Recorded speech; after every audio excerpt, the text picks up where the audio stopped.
The Moon. It's our nearest neighbor in space, and data we gather from its features can tell us a lot about the rest of our solar system. And through the eyes of the LRO spacecraft, we can explore the lunar surface in all new ways, in fascinating detail.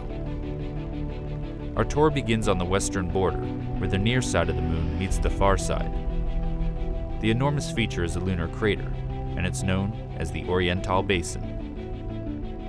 Here, LRO's terrain map combines with surface gravity measurements from the Grail mission. This data reveals structure in the lunar crust beneath the surface, giving us a window into the geologic features of the Moon's interior. Our next location receives little direct sunlight and has some of the coldest recorded temperatures in the solar system, the South Pole. The highlighted spots signify potential water ice based on temperature readings from LRO's diviner instrument and reflectance from its laser altimeter LOLA.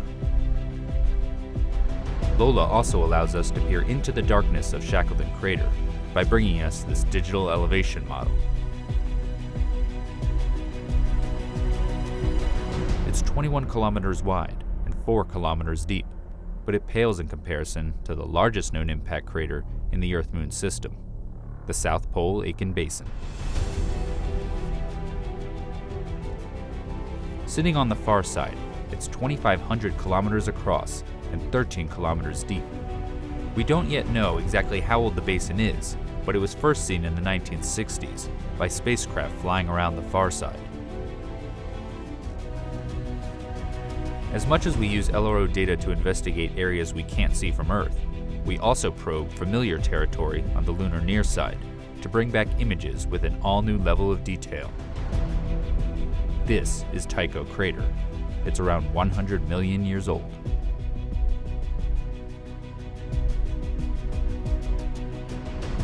Here, the Lunar Reconnaissance Orbiter camera captures the central peak with a 100-meter wide boulder at the summit, the origins of which are still a mystery.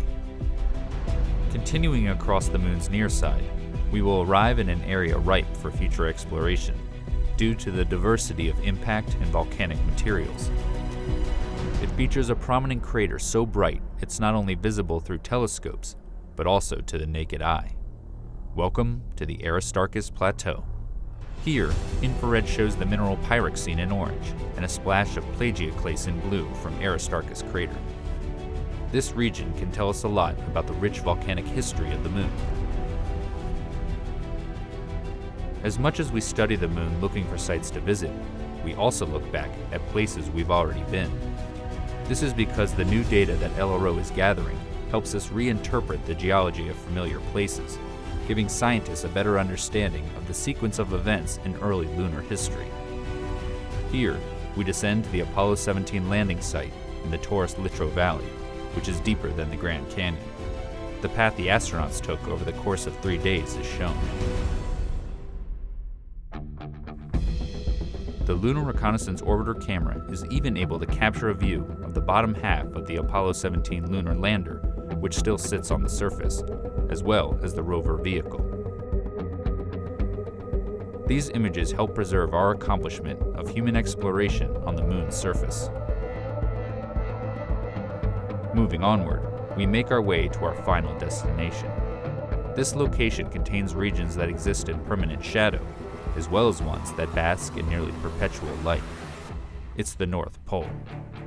Detailed terrain measurements by LOLA allow scientists to model sunlight and shadow at the poles over decades and centuries. Sunlit peaks and crater rims here may be ideal locations for generating solar power for future expeditions to the Moon. This updated visualization of the lunar landscape stands as a testament to the functionality and abilities of the Lunar Reconnaissance Orbiter spacecraft. And as the mission continues to gather data, it will provide us with many more opportunities to take a tour of our Moon.